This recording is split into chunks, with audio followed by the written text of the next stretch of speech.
মাননীয় স্পিকার, আমি আপনার মাধ্যমে আমার নির্বাচনী এলাকা চান্দিনা উপজেলার সর্বস্তরের মানুষ এবং চান্দিনাস্থ যারা প্রবাসী মানুষ আছে, যাদের একটি একটি ভোটে আমি মহান সংসদে আসতে পেরেছি, আপনার মাধ্যমে সবাইকে রক্তিম সালাম জানাচ্ছি। মাননীয় স্পিকার, কুমিল্লা ৭ আসন থেকে নির্বাচিত মাননীয় সদস্য জনাব আতিকুল আলম, আপনার জন্য সময় ৪ মিনিট।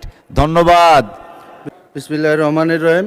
মাননীয় স্পিকার, আপনাকে ধন্যবাদ আমাকে মহান জাতীয় সংসদে কথা বলার সুযোগ করে দেওয়ার জন্য। আমি সর্বপ্রথমে আল্লাহ রাসূলের দরবারে লাখো কোটি শুকরিয়া জ্ঞাপন করছি, যার ফলশ্রুতিতে আল্লাহ রাসূলের দোয়ায় চান্দিনার সর্বস্তরের মানুষের একটা ভোটের মাধ্যমে আমি মহান সংসদে আসতে পেরেছি।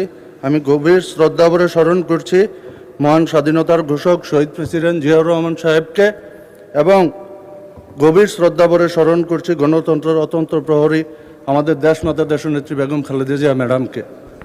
মাননীয় স্পিকার, আমার নির্বাচনী আসন 255 কুমিল্লা ৭।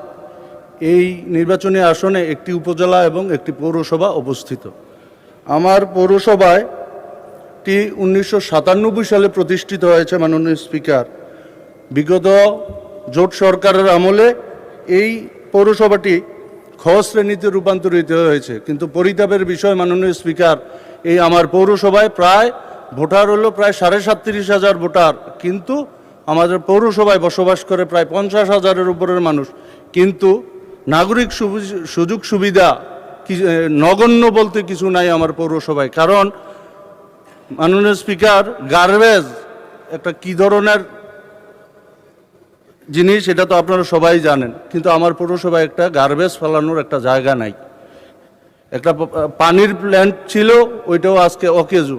আর পৌরসভায় 1000 কিলোর মতো রাস্তা আছে, এর মধ্যে 100 কিলো পৌরসভায় প্রায়, এর মধ্যে প্রায় 80 কিলো রাস্তা প্রায় চলাচলের অযোগ্য। আমি আপনার মাধ্যমে মাননীয় এলজিডি মন্ত্রীর